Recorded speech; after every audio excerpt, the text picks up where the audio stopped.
Good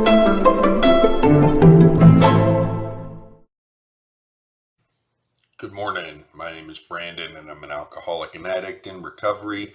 And today I want to talk about loneliness, reading from Living Sober, a book put out by Alcoholics Anonymous World Services. I'm going to start at the beginning of this section. This section really hit me hard in terms of feeling familiar. Definitely understand what's being said here. So let's just get started, and I'll pause every now and then to talk about my experience with this stuff. Alcoholism has been described as the lonely disease, and very few recovered alcoholics argue the point. Looking back at the last years or months of our drinking, literally hundreds of thousands of us remember feeling isolated even when we were among a lot of happy, celebrating people. We often felt a deep sense of not belonging, even when we cheerfully acted sociable.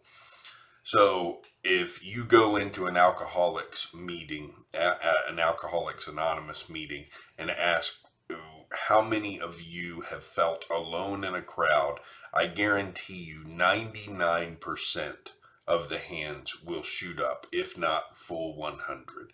It is a super common feeling for people who are suffering in alcoholism or addiction, that even in a crowd, they feel alone. Even in a crowd of fellow alcoholics or drug users, when they are in their addiction, they feel alone.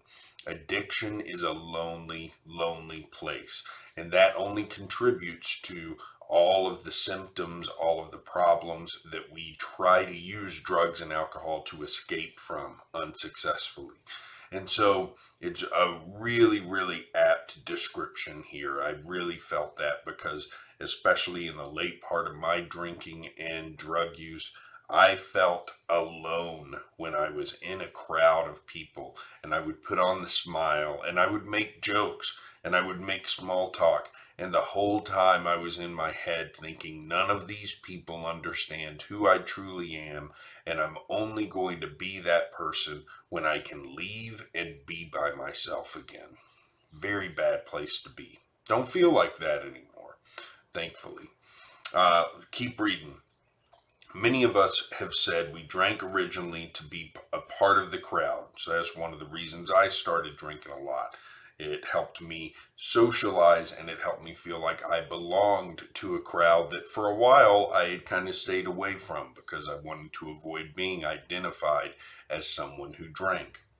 Many of us felt we had to drink to get in and to feel that we fitted in with the rest of the human race.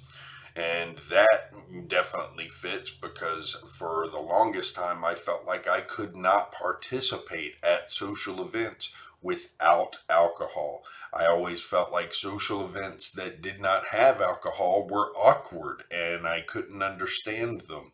Why would I want to participate in some kind of event that doesn't have alcohol involved? And so that was a big part of it for me. And this next part really hit home. It is an observable fact, of course, that our chief use of alcohol was egocentric. That is, we poured it into our own bodies for the effect we felt within our own skin. Sometimes that effect momentarily helped us to behave sociably or temporarily assuaged our inner loneliness. But when that effect of alcohol wore off, we were left feeling more set apart, more left out, more different than ever, and sadder. If we felt guilty or ashamed of either our drunkenness itself or anything we did while drinking, that compounded our feeling of being an outcast. At times, we secretly feared or even believed that we deserved ostracism because of the things we did.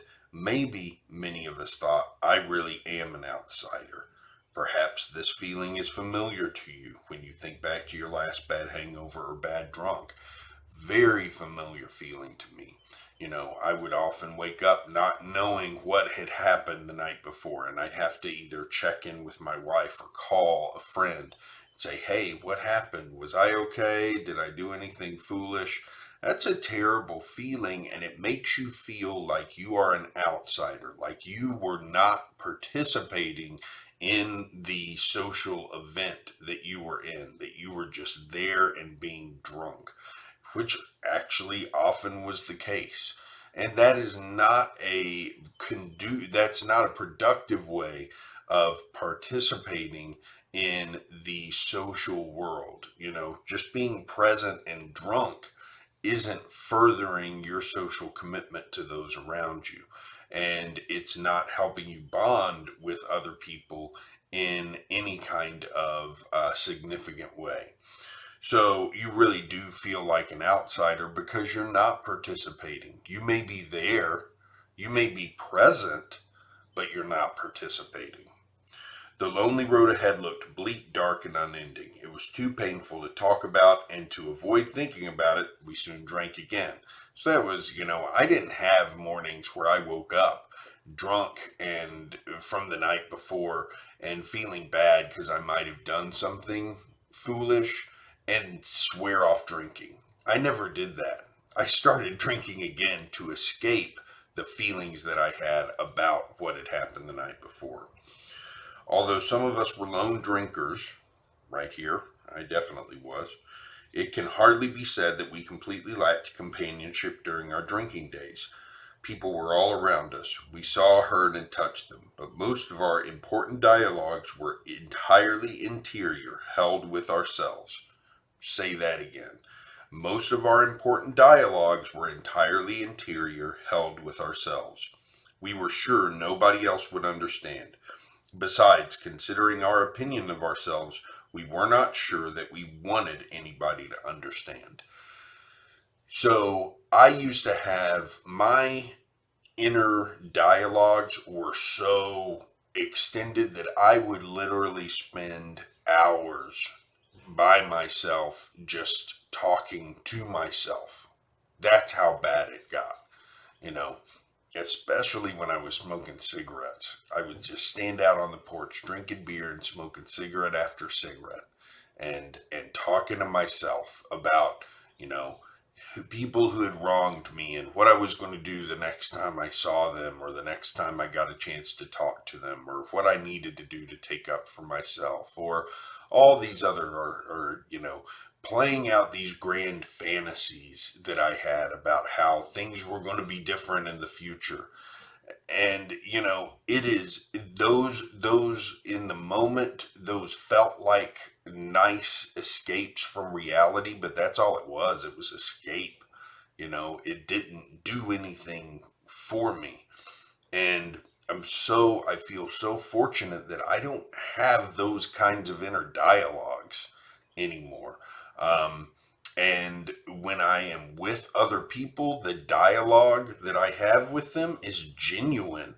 I am talking to them not because of some perceived obligation I have, but because I'm genuinely curious to find out more about them and their lives and what's been going on with them. I just am. And I never felt like that when I was in my addiction. So the inner dialogue and getting away from that and getting away from just discussing life with yourself, there's no worse person to discuss life with than yourself. Don't get me wrong, all of us need some time on our own, some time to think, some time to collect our thoughts. But those of you who have experienced this understand doing that is different from the kind of self-talk we used to have in our addictions. So the last couple things I'll read. No wonder then that when we first listen to recovered alcoholics in AA talking freely and honestly about themselves, we are stunned. Their tales of their own drinking escapades, of their own secret fears and loneliness jar us like a thunderbolt. We discover, but can hardly dare to believe right at first, that we are not alone. We are not totally unlike everybody, after all. The brittle shell of protective and fearful egocentricity that, say that again, it's a big word. The brittle shell of protective and fearful egocentricity we have dwelled in so long is cracked open by the honesty of other recovered alcoholics. It's a beautiful idea. The brittle shell of protective and fearful egocentricity we have dwelled in so long is cracked open by the honesty of other recovered alcoholics and addicts. And this is what I found coming into Alcoholics Anonymous and the recovery community as a whole. that all of a sudden I could find proof that I was not alone, that I wasn't as special as I thought I was. And boom, my ego was cracked open.